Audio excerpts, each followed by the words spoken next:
El Observatorio Judicial Dominicano, una iniciativa de la Fundación Global Democracia y Desarrollo, con su misión de contribuir a elevar la calidad del debate sociojurídico nacional a través del estudio sistemático y permanente de la realidad judicial del país, tiene el honor de recibir el día de hoy al doctor Matías Villalón, quien es docente de Teoría del Derecho y Argumentación Jurídica de la Escuela Nacional de la Judicatura y que nos visita desde Chile. Bienvenido, profesor. Muchas gracias por tu bienvenida, me siento la verdad muy cómodo, un agrado estar acá. Bueno, con el profesor estaremos compartiendo el día de hoy algunos temas bien interesantes, sobre todo lo relativo a la argumentación jurídica, que es uno de sus fuertes. Entonces, profesor, con tal de compartir y llevar a quienes nos ven algunas ideas adicionales acerca del tema, ¿qué debemos entender por argumentación jurídica y cuáles son los elementos que componen este concepto? Es una muy buena pregunta como para comenzar a reflexionar sobre la argumentación jurídica, aunque me temo que no diré nada original, en el sentido de que creo que realmente el maestro Manuel Atienza, el gran maestro español Manuel Atienza, ya ha esclarecido el concepto de argumentación jurídica de una manera bastante razonable. Por argumentación jurídica entendemos la actividad de presentar una tesis y de respaldarla con razones, ¿no? Yo cuando argumento en general, esto es lo que hago, ¿no? Presento una tesis, doy razones, y en el caso del derecho, en el caso de la argumentación jurídica, esas razones pueden ser razones del sistema jurídico, pero también pueden ser razones que estén fuera del sistema jurídico, ¿no? Pero esto naturalmente es decir muy poco. El discurso de la argumentación jurídica es un discurso justificadamente complejo, diría yo. En el discurso de la argumentación jurídica hoy día distinguimos detrás de este concepto, yendo un poco más allá, incluso podríamos decir, antes de las concepciones a las que me voy a referir ahora, desde el punto de vista conceptual, hay cuatro elementos ahí que están presentes en el concepto, pero hay distintas concepciones de la argumentación que interpretan de distinta manera estos elementos del concepto. Estas concepciones son la concepción formal, la concepción material y la concepción pragmática, que puede ser tanto dialéctica como retórica, ¿no? Yo no me voy a referir a todos los, no es una clase, no es una conversación, a todos los elementos del concepto. Ya di una idea que está cerca del concepto de argumentación, respondiendo a tu pregunta, que espero que la responda. En lo que sí me interesa adentrarme es en las concepciones y decir algo sobre estas concepciones. La concepción formal se encarga de la lógica en los argumentos. La concepción material se encarga de que las premisas sean sólidas en los argumentos. Y la concepción pragmática, que puede ser tanto retórica como dialéctica, se encarga de la interacción lingüística ya, ¿no? Entre un orador y un interlocutor, a la dialéctica, o entre un orador y una audiencia, viva o ideal, ¿no? Y esto es la retórica. Entonces, cuando uno dice esto es decir mucho, porque cuando uno se refiere a la lógica en la argumentación está pensando en las inferencias, en cuidar las inferencias, algo que no hacemos muy común en el día a día, lo hacemos poco, ¿verdad? No cuidamos muchas veces nuestras inferencias, generalizamos apresuradamente muchas veces. Y esto es una manera clara, ¿verdad?, de cómo no debiéramos inferir la argumentación. O a veces abiertamente vamos contra la lógica, cometemos errores lógicos en el razonamiento. Como cuando algunas veces todavía hay personas que razonan de la siguiente manera: si llueve me mojo, ahora no llueve, por lo tanto no me mojo. Suena bien, ¿no? Y algunos podrían creer que esto es un razonamiento correcto desde el punto de vista lógico, pero es una falacia, formalmente hablando. Las cosas no son así realmente en el pensamiento. La lógica entonces me permite cuidar las inferencias en la argumentación. Cómo yo paso de A a B. Cómo yo paso de la premisa A una determinada conclusión. Cómo paso yo desde la premisa Pedro mató a Juan a la premisa conclusiva Pedro debe ser condenado como homicida. Y esto es lo que hacemos en el derecho, ¿no? Inferir. Y la lógica me permite cuidar mis inferencias, pero también me permite representar esas inferencias en un lenguaje formal simbólico. Naturalmente que la argumentación no se reduce a la lógica, pero también es cierto que la lógica es muy importante para poder analizar, evaluar argumentaciones y también para construir argumentaciones, ¿verdad? Con relación a la concepción material, creo que el concepto clave es el de premisas sólidas. Una argumentación jurídica correcta, también un análisis jurídico-argumentativo y una evaluación jurídico-argumentativa correcta, siempre arranca de premisas sólidas, ¿no? Sobre todo en la construcción argumentativa. Corrijo, en el análisis yo puedo a veces detectar, si yo hago un análisis de una argumentación, puedo darme cuenta en el análisis y también en la evaluación de que estoy frente a determinadas premisas no muy sólidas desde el punto de vista jurídico, por ejemplo. Me refiero a que cuando hay una contradicción, por ejemplo, y el juez no advierte, esta contradicción y se basa su decisión en una norma que entra en contradicción con otra posterior, vamos a decir, esta no es una premisa sólida, ¿no?, desde el punto de vista del razonamiento jurídico. Y desde el punto de vista pragmático la cuestión es realmente interesante porque se trata de preguntarse por los efectos de los argumentos en los auditorios. El derecho es una práctica comunicativa. El derecho reposa fundamentalmente en esta comunicación argumentativa. Entonces, mira cómo se arma, ¿no?, el discurso de la argumentación jurídica, desde la lógica, desde las premisas sólidas y también desde la interacción con el auditorio. La retórica con un auditorio, vuelvo atrás, en la dialéctica de un interlocutor, que es lo que estamos haciendo, ¿verdad? En la dialéctica buscamos el consenso. El diálogo de los sabios pretendía justamente esto, buscar un consenso o alcanzar la verdad. Y eso es lo que yo creo que personas inteligentes hacen cuando no están en escena, en retórica, ¿verdad? Los jueces, cuando fallan en un determinado caso, un tribunal colegiado, uno debiera esperar, ¿verdad?, que los miembros de ese tribunal colegiado tuviesen un auténtico diálogo racional para decidir, ¿no? Y no quisieran retórica entre ellos mismos pretendiendo persuadir a un auditorio que realmente no existe, ¿no? Al menos en ese estadio de la discusión. Tal vez el momento de producir la sentencia, la retórica sí va a ser importante, pero en el momento de definir cómo se va a fallar, creo que es mucho más importante la dialéctica, ¿no? Esto con relación a la buena primera pregunta, pertinente primera pregunta, que es conceptual y que nos remite luego a las concepciones. Pero yo quisiera decir algo sobre esto muy breve. Perdón que me alargue la primera pregunta. Sé que seguramente me va a hacer otras preguntas interesantes. Y que esto es tremendamente importante porque hace muy poco tiempo que nos hemos dado cuenta de que necesitábamos realmente reconstruir este discurso argumentativo en el derecho. ¿Cómo es posible, me pregunto yo, que haya estado olvidado, sepultado y hasta enmascarado en algunas concepciones durante tanto tiempo, ¿no? Esto me parece capital. Es así, profesor. Y más allá, pensando en las discusiones que tenemos, sobre todo con el derecho, de si el derecho se va a convertir realmente en una ciencia o si lo es. Las críticas en gran medida tienen mucho que ver con cómo los abogados generamos nuestros productos. Y dentro de ellos entonces cada uno, tanto los que argumentan como los que producen decisiones, tienen mucho que ver en esto. En ese sentido, profesor, me atrevo a preguntarle cuál es la importancia que tiene la argumentación jurídica para la formación de futuros abogados y la de los abogados en ejercicio, pensando sobre todo que República Dominicana se encuentra en este momento inmerso en un proceso de discusión de cómo regular el ejercicio de la profesión del derecho. Y de alguna manera los componentes formativos en esta parte están muy vigentes. Me parece que es otra pregunta realmente muy relevante. No es que funcione tan precisamente en analogía, ¿no?, pero nos parece impensable contratar a un médico negligente, ¿verdad? Nos parece impensable contratar a un ingeniero negligente. Nadie quiere realmente enfrentar un temblor, ¿verdad?, o un huracán en República Dominicana, mejor dicho, cuando mi casa ha sido construida desde el punto de vista de la ingeniería por un profesional mediocre. ¿Por qué debiéramos contratar a un abogado que no sabe hablar? ¿Por qué debiéramos contratar a un abogado que no está entrenado en habilidades argumentativas? La función principal del abogado es comunicar argumentos.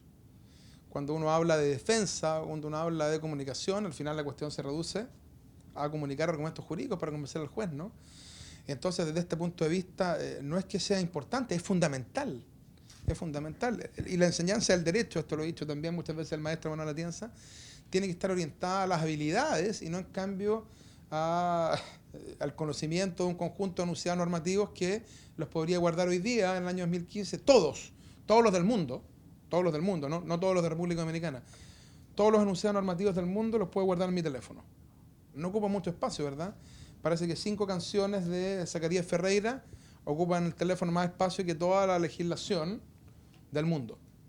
Entonces, ¿será sensato orientar la educación, la formación del abogado al conocimiento de enunciados normativos que están en el teléfono o en un computador?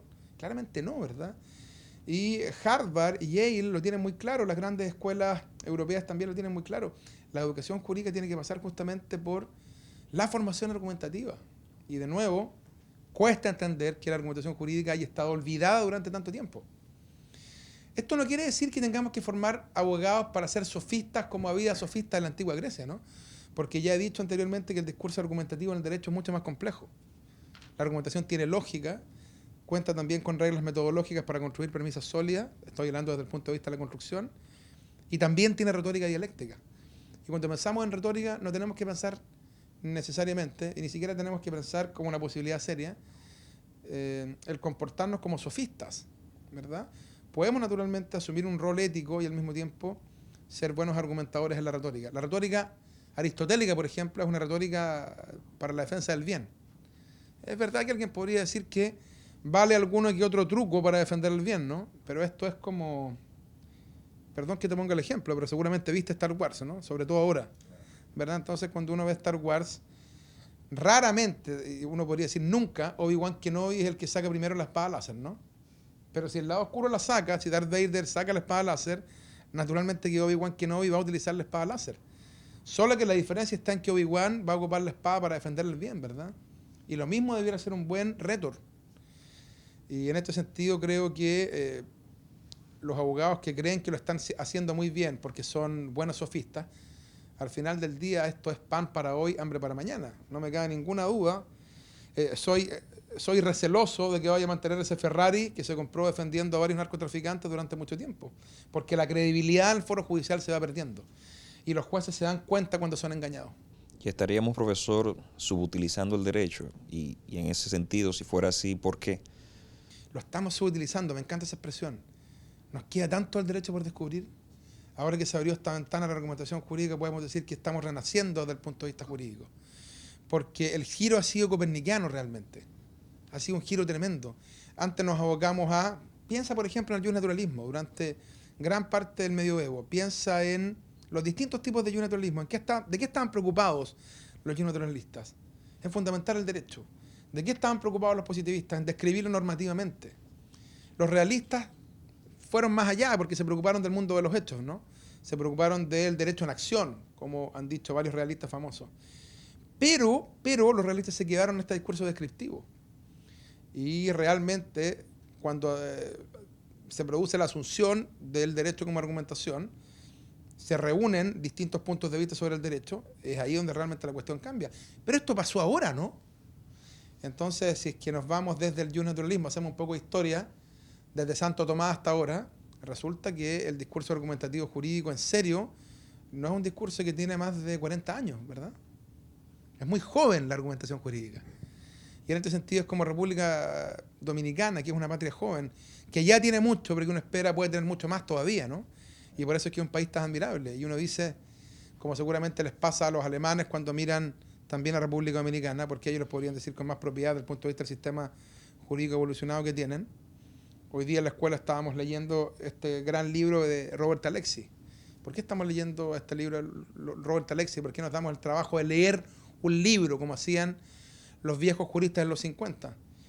Porque parece que aprender argumentación de esa manera es una muy buena mezcla, diría yo, ¿no? O sea, aprender un discurso nuevo, pero con el método viejo, ¿se ve? De esto se trata un poco. Y tiene mucho que ver este enfoque del que hablamos de la subutilización del derecho con nuestra tradición en América Latina del positivismo.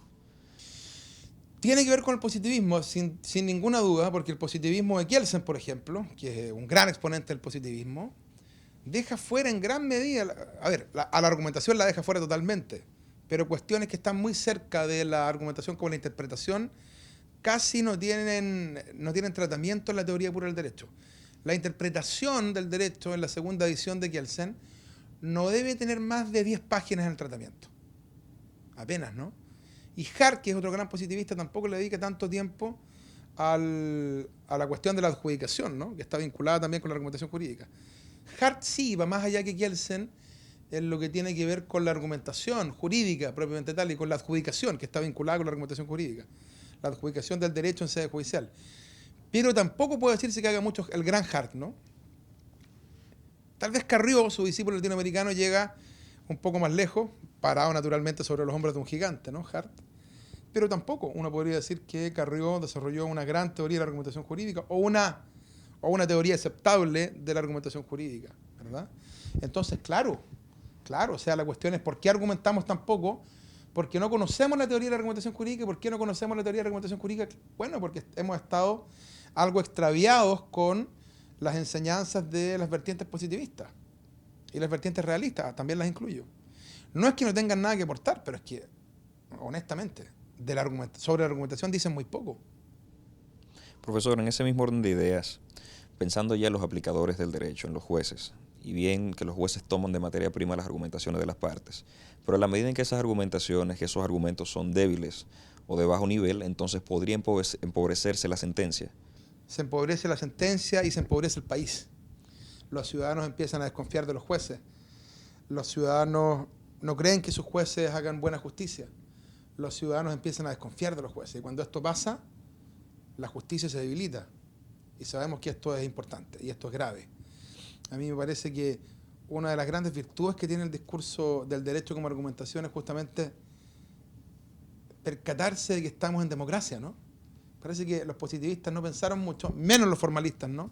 Y muchísimo menos los naturalistas, de que a una democracia sana le interesa, al ciudadano le interesa. Ahora estamos conversando nosotros y como siempre digo, sería muy bueno que bajásemos del Olimpo los juristas, ¿no? Porque afuera hay un vendedor de chocolates que está esperando una moneda y si llega un policía y lo detiene de forma ilegal, a ese ciudadano le interesa que sea defendido conforme a derecho y le interesa que la sentencia del juez, él la entienda. Y que si por ese motivo la sentencia es condenatoria, al menos la pueda entender, ¿no? Pero fíjate que es totalmente, que de esto podemos desprender consecuencias kafkianas. ¿Te acuerdas de ese libro de Kafka, El proceso? En el cual el protagonista no sabe de qué lo están acusando. Cuando tenemos una mala sentencia, no sabemos realmente qué es lo que resolvió el juez. Y empezamos a vivir en este mundo de lo absurdo, ¿no? Si la justicia es muy relevante para nuestras vidas cotidianas. Y esta es una pregunta que parece haber olvidado también la ciencia jurídica de cuño positivista. A nosotros nos interesa, y cuando conversamos seguramente en una reunión nocturna, uno de los temas que vamos a abordar es el tema de la justicia. Seguramente muchos malos abogados entraron a estudiar Derecho para ganar dinero, ¿no? Yo creo que todavía quedan algunos pocos abogados que entraron a estudiar Derecho justamente para mejorar la justicia. Es que esto no hay que avergonzarse, ¿no? Y no hay que creer que esto tampoco es un cliché. Se trata justamente de eso y la academia y el discurso, concretamente hablando de la teoría de la argumentación jurídica, se orienta también en esa misma dirección. Mejores argumentaciones por parte de los jueces finalmente resuelven mejor la litis. Me entiende mi comunidad, me entiende la comunidad de jueces, me entienden mis pares. La sentencia la entiende el abogado. Si la argumentación es buena, no quiere decir que sea irrefutable, pero al menos es lo suficientemente comprensible para poder ser abordada luego de modo refutativo. Y finalmente, lo más importante, naturalmente, yo creo que esto es lo más importante, la confianza en la justicia cuando hay buenas sentencias judiciales. Cuando se prende el televisor y los miembros de una determinada sociedad quieren escuchar qué es lo que va a decir el juez frente a este caso que es un caso de interés público, ¿no? Todos quieren escuchar una buena palabra de ese juez. Y los jueces parece que también olvidaron eso. Si quieren escuchar, le diría un juez, hazlo bien. Esto es un caso de interés público. Tienen la oportunidad para dar buenas razones. Tienen la oportunidad para que los ciudadanos dominicanos digan, viste, este juez me convenció. Esto sería notable, ¿no? A partir por acá. Schmitt dice que las sentencias tienen que convencer, una característica esencial de una decisión judicial. Pero como usted apunta, y me parece muy interesante que se empobrece a partir del bajo nivel que tienen los abogados argumentando y que lo importante para esto es lograr que se dé una confianza en la justicia. Se da la particularidad de que cuando hablamos de confianza en la justicia, el ciudadano quizás solo está frente a la última decisión, a la decisión del juez. Y podría interesarse quizás más por el proceso para poder confiar en la justicia y entender también en su momento la decisión. ¿Qué parecer tiene al respecto? Ya con relación al proceso. Correcto. Fíjate que los buenos procesos son procesos más flexibles. Los buenos códigos procesales penales también son más comprensibles. Creo que el ejemplo del nuevo proceso penal me permite justamente explicar esta cuestión, ¿no? Porque pasamos de un procedimiento penal inquisitivo, ¿verdad? Literalmente al estilo de Game of Thrones, o muy cercano al estilo de los juicios de Game of Thrones, a un sistema procesal penal mucho más moderno, regido por principios de oralidad, publicidad, de mediación, cuyas normas uno podría esperar que cualquier ciudadano dominicano medianamente ilustrado, ¿verdad?, abra el Código Procesal Penal, lo lea y lo entienda. Pero hubiera sido difícil, ¿verdad?, que ese mismo ciudadano hubiese entendido el sumario. ¿Qué es esto del sumario? ¿Y qué significa plenario? ¿Y por qué estas expresiones? Que en realidad el procedimiento penal inquisitivo que teníamos hasta anteayer era un procedimiento que venía todavía imbuido de ciertas cuestiones que nos parecen increíbles, ¿no? La confesión bajo tortura, la ordalía, un juicio por combate para saber si es inocente o culpable. Si puede o no llevar una piedra muy grande hasta el monte Sinaí, bueno, si puede hacerlo, entonces no es culpable, porque quiere decir que Dios espera que él tenga otra oportunidad, ¿no? Estas cosas absurdas, naturalmente, que hay que dejarlas en el pasado. Y creo que esto sí es bueno. el proceso penal representa un buen intento por democratizar el proceso en el sentido de hacerlo más asequible a todos los ciudadanos. Todos los ciudadanos pueden comprender cómo están siendo juzgados y cuáles son las consecuencias de que los estén juzgando. Pero de alguna manera, profesor, el sistema permite que se mantengan los niveles no muy altos de esto. Y es preocupante en la medida en que, en la medida en que se exija un mayor nivel de argumentación, entonces podrá generarse una mejor actividad procesal. De modo que cuando el sistema lo permite, quizás está siendo un poco complaciente, a veces con la sobretécnica o el modelo de bolsillo, y por esto está relacionado los que ejercemos, lo vemos a veces que uno cuando inicia con algunas posiciones que parecen sacadas de la academia, los jueces hacen algunos gestos, inmediatamente le indican a uno que tiene que cambiar el discurso. ¿Qué pasa con el sistema que está permitiendo este bajo nivel de la argumentación? Yo tendría que decir, es buena tu pregunta nuevamente, ha sido un agrado realmente conversar contigo, pero yo creo que eso es culpa de los abogados. Yo creo que eso es culpa de los abogados, porque una de las primeras clases de retórica, o en una de las primeras clases de retórica le van a decir a ese abogado, nunca le trate de enseñar al juez. Esta es una de las primeras cuestiones que uno le enseña para poder convencer o persuadir, ¿no? Si yo le digo, permítame, su señoría, enseñarle la teoría de la imputación objetiva de Roxin, o permítame decirle algunas cosas para que usted aprenda sobre el funcionalismo jacobiano, entonces el juez naturalmente, dos alternativas, ¿no? O me va a odiar o se va a reír.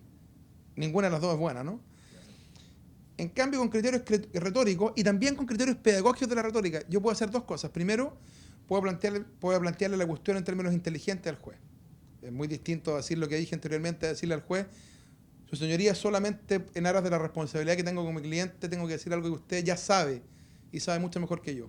Pero yo no podría cumplir bien mi rol de defensor si es que yo no lo dijese. Perdóname que me explaye con respecto a algo que usted ya sabe. Eso es distinto, ¿no? Probablemente el juez va a recibir bien ese discurso. Y si yo además, porque esto va más allá, ¿no?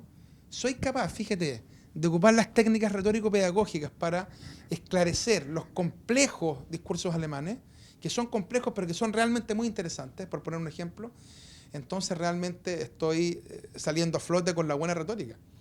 Y entonces por eso es que yo digo, en parte del sistema sí, ¿no? Porque el sistema promueve esta cultura, haciendo un poco dialéctica, dándote razón en eso. Pero yo diría fundamentalmente pasa por una cuestión de este tipo. Pensando ya en el ámbito académico, en los programas de las universidades dominicanas hay tres grandes ausentes. Uno de ellos es la teoría del Estado, el otro es la teoría de la democracia para los abogados y por último entonces la teoría del derecho. ¿Qué hacemos o cómo enseñamos argumentación jurídica con esta ausencia? Me parecería muy difícil, la verdad, enseñar argumentación jurídica sin tener un concepto claro del Estado democrático, porque justamente la argumentación jurídica y su auge, pensemos en las obras cúlminas, ¿no? Que tienen que ver con este discurso del derecho como argumentación. Robert Alexy en 1978 con la teoría de la argumentación jurídica. Creo que solamente unos pocos años después, pasado el año 80, la teoría de los derechos fundamentales. Un poco antes, en el año 58, está la obra de Fiefek, Tópica de Jurisprudencia. Creo que ese mismo año, el año 58, está la obra de Chaim Perelman y Albrecht Teiteka, el Tratado de la Argumentación. Entonces uno dice, bueno, pero todas estas obras tienen justamente que ver con la Segunda Guerra Mundial, ¿no? Tienen justamente que ver con cómo entendemos el Estado y cuáles son las exigencias que como Estado, todos nosotros, le hacemos al sistema de justicia. Entonces, desde este punto de vista, hablar de argumentación jurídica sin tener una noción mínima del Estado constitucional de derecho, ni siquiera del Estado de derecho, ni siquiera del Estado sub leyes, sino que más bien del Estado constitucional de derecho, yo creo que no sería posible. Entonces creo que tu pregunta fue muy retórica, ¿no? Muy sofista en el buen sentido, porque es una buena trampa, si valen estas trampas brillantes, ¿no? Como la que me acabas de hacer. Pero yo realmente creo que no sería posible hacer una buena teoría de argumentación sin pasar por la teoría del Estado. Esto también explica que tengamos abogados que parecen mecánicos, ¿no?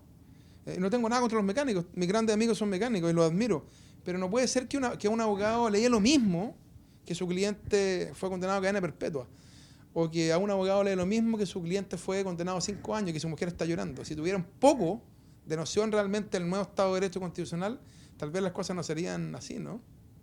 Esto es lo que realmente creo. Usted mencionó a los alemanes en algún momento y me llega a la mente el juicio de Nuremberg. ¿Cómo lograr resolver las cuestiones críticas del juicio de Nuremberg sin argumentación? Pensando en que ahora hay algunas cosas que una supuesta practicidad ha venido dejando de lado. De hecho, el juicio de Nuremberg es justamente un paradigma de lo que no debemos hacer en el futuro. Uno tiende a entender Nuremberg, ¿verdad?, como una especie de reacción hostil justificada por parte de la humanidad, pero no es la manera, ¿verdad? No solucionamos violencia con violencia, fight fire with fire. No, sabemos que piensa en el delito. Si queremos realmente prevenir sensatamente el delito, no podemos pensar en la violencia como alternativa. Esa no es la manera. No podemos tampoco caer en una contradicción en los términos. Nuremberg fue una gran contradicción en los términos. ¿Por qué digo esto? Porque ¿cuándo se ha visto que la cuna de los derechos humanos se erija sobre un pozo de sangre? Esto es, ¿no? Entonces se dice que desde Nuremberg, claro, efectivamente surgen los derechos humanos con todo lo que ello implica, pero desde la sangre, ¿no? ¿Por qué era necesario matar de esa manera y sin juicio, o con juicios ad hoc, ¿no? Algo que hoy día a los derechos humanos en general le parece repugnante. Esto es lo que pienso. Y claro, si hubiera habido ahí una instancia argumentativa, un juicio primero, ¿no? Garantías procesales y naturalmente instancias argumentativas, la cuestión hubiera sido muy distinta. Y tal vez tendríamos derechos fundamentales más sólidos que los que tenemos hoy día. ¿Perdimos la oportunidad entonces? Creo que sí. Creo que perdimos la oportunidad. Hay una película de Vittorio Gassman que se llama Perfume de mujer. Y hay una frase que realmente es espectacular. Yo siempre supe cuál era el camino correcto, pero nunca lo tomé. ¿Sabes por qué? Porque era endemoniadamente difícil, dice el protagonista. Nosotros a veces sabemos cuál es el camino correcto y no lo tomamos, ¿no? El camino de la argumentación jurídica no es fácil.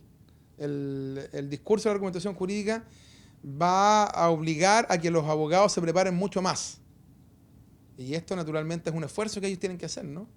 Pero a mí me parece que realmente el discurso de la argumentación jurídica no solamente es importante para mejorar nuestra práctica jurídica, nuestra práctica democrática, sino que también es fundamental. Cito en este momento al profesor Manuel Atienza, ya previamente citado por usted, quien dice que en los casos dudosos o no previstos que aparecen en todo derecho, el juez crea derecho, aunque al mismo tiempo está sometido a una serie de cortapisas jurídicas que limitan su elección. ¿Qué problemas presenta la discrecionalidad con que resuelve el juez estos casos para la administración de justicia? Esto lo dice Hart, ¿verdad? Manuel ahí está pensando seguramente el maestro en Hart y en la tesis de la discrecionalidad judicial. A mí me parece que esto es muy positivista. Yo en esto no soy hartiano, a Hart lo admiro por muchas razones, pero yo en esto soy más dworkiniano. A mí me parece que aceptar así a secas que un juez en un caso difícil sea discrecional, esto equivale a permitir que se salga del derecho, ¿no? Y que actúe como un legislador. Y esto también es muy antidemocrático. Esto se lo reprocha Dworkin a Hart. A mí me parece que efectivamente uno puede encontrar una respuesta correcta o al menos razonable en los principios. Y en este sentido, ¿por qué hablar de discrecionalidad? Si la respuesta la puede encontrar en los principios. Claro, va a ser difícil. Razonar con principios es más difícil que razonar con reglas, alguien podría decir. Y tendría razón, creo yo. Pero sin embargo, yo creo que si tenemos la alternativa de resolver un caso aplicando, usando los principios constitucionales para colmar una laguna, ¿por qué entonces conceder esta idea de discrecionalidad que plantea Hart? No, ¿verdad? Cuando yo tengo un caso difícil, yo no puedo decir resuelvo discrecionalmente. Sobre todo cuando tengo la Constitución. O sea, esto es no tomar en serio la Constitución. Y creo que Manuel Atienza estaría de acuerdo con esta conclusión. He visto algunos casos, profesor, en los que los jueces deciden por motivar menos en la medida en que el caso parece más sencillo o una cuestión que tiene algunas limitaciones particulares. Por ejemplo, es el caso de las medidas de coerción en República Dominicana. Hay innumerables sentencias donde el criterio de los jueces indica que solo hace una justipreciación de las circunstancias que establece el artículo 227, que son muy puntuales entre el peligro de fuga, la represión de una infracción con pena privativa de libertad y que, bueno, que no se den una serie de garantías que las provee el mismo imputado. Entonces, en ese sentido, ¿cómo acomodarnos cuando la actividad probatoria pudiera llevar a hacer descubrimientos interesantes en esta misma etapa que pudieran entonces generar mejores resultados para el sistema de justicia, haciendo los jueces control de legalidad desde este primer instante en el que están en contacto con un proceso? Me parece que esto está vinculado con el formalismo, nuevamente, porque resolver un caso de medidas cautelares, por ejemplo, como si fuera un caso fácil, ¿no? Y aplico la causal tanto, el artículo tanto para meter en la cárcel a una persona. Con el pretexto, porque no es otra cosa, de que de esta manera vamos a cautelar los fines de la investigación o vamos a evitar el peligro de fuga, ¿verdad? Pero ¿por qué esto es formalismo? Porque realmente, como tú acabas de decir, muchas veces en estas audiencias de medidas cautelares hay muchas cuestiones para discutir. ¿Qué hace el juez cuando... Esto parece muy salomónico, ¿no? Y hasta a alguien podría gustarle, y esto sería un grave error. Cuando el juez salomónicamente decía así, se aplica el artículo tanto de la ley tanto. Bueno, pero en realidad, oiga, pero había acá cuestiones que discutir de las cuales usted no se encargó. Eso es un rasgo, pero paradigmático del formalismo. enmascarar los casos difíciles. Entonces el juez aparece ante la audiencia como resolviendo un caso de manera directa, de manera sencilla. Pero en realidad, cuando nos fijamos bien, el caso era difícil. Requería razonamiento antes de decidir la cuestión así, de forma tan, ahora no voy a decir sencilla, de forma tan burda, ¿no? El formalismo en esto es burdo. Y si pensamos en el juez como el mecánico, con el cliente esperando que le entregue el vehículo, con un sistema sobrecargado de procesos, ¿qué oportunidad tenemos para generar una buena argumentación de las decisiones judiciales? Yo ahí haría un matiz, efectivamente. Yo tampoco creo que un juez de policía local, que aquí podría ser un juez de tránsito, no sé, por exceso de velocidad, tenga que destinar mucho tiempo a un debate argumentativo, ¿no? Efectivamente creo yo que esto es sensato pensar que mientras menos importante la cuestión, podemos también disminuir las exigencias argumentativas, ¿verdad? Porque si no, naturalmente chocaríamos con otras exigencias. Pero pensando ya en los juicios civiles que versan sobre objetos más o menos valiosos, pensando en juicios penales, que siempre son importantes, ¿no? Entonces la cuestión debiera ser distinta y habría que naturalmente destinar un espacio importante a la argumentación jurídica. Ahora, pero yo no quiero decir tampoco que el formalismo esté del todo muerto, ¿no? Porque hay algo bueno en el formalismo. ¿Cuánto podemos ser mecánicos? A eso voy, ¿no? ¿Puede el juez a veces resolver mecánicamente? Claro, pero en los casos fáciles. Hay casos fáciles, ¿no? Y hay criterios para determinar los casos fáciles. Entonces, en un caso fácil, ¿qué problema hay en que un juez aplique mecánicamente el derecho? Las normas jurídicas que resuelven los casos previstos por ellas mismas. Si yo salgo de acá, de este precioso edificio, de esta fundación del presidente Leonel Fernández, que me parece extraordinaria realmente, y lo felicito, salgo de acá del edificio y un muchacho me pide un cigarrillo y le digo, no fumo, y soy algo despectivo con el muchacho, y el muchacho me dispara con un arma calibre 38 y hay 200 testigos, ¿ese es un caso difícil? Parece que no, ¿no? Parece que la norma que dice el que mata a otro debe ser castigado con homicida va a aplicarse acá sin ningún problema. Pero, y esta es la magia de los casos, ¿no? Si yo estoy en el despacho de un psiquiatra y el psiquiatra me dice, ¿sabes? Yo estoy cansado ya de hablar con usted, de darle las mismas pastillas, de volver a verlo una y otra vez, no me importa lo que haga, me tiene aburrido. Y yo le digo, me voy a tirar por el ventanal. Tírese, pues hombre, me tiene cansado, me aburrió, ¿no me escucha? En serio, me voy a tirar por el ventanal. Y lo hago, ¿qué es eso? ¿Homicidio o no es homicidio? La dogmática penal ha entendido que esto, con algunos requisitos, podría ser considerado homicidio por omisión. Pero bueno, parece que no es un caso fácil, ¿no? Parece que ahí estamos obligados a argumentar. El formalismo ahí tendría un dilema, porque no podría tratar a este como un caso fácil, simplemente porque no lo es. Y en el derecho nos topamos con estos casos todos los días. Y a veces y esto no tiene que ver con la magnitud ni con la relevancia del caso. Un caso difícil puede tener que ver con que una persona que vive en el piso 1 no puede ir al baño que está en el piso 3, que es el único baño. Porque la persona tiene muy mal genio. Ese problema no necesariamente es fácil de resolver en el derecho, ¿no?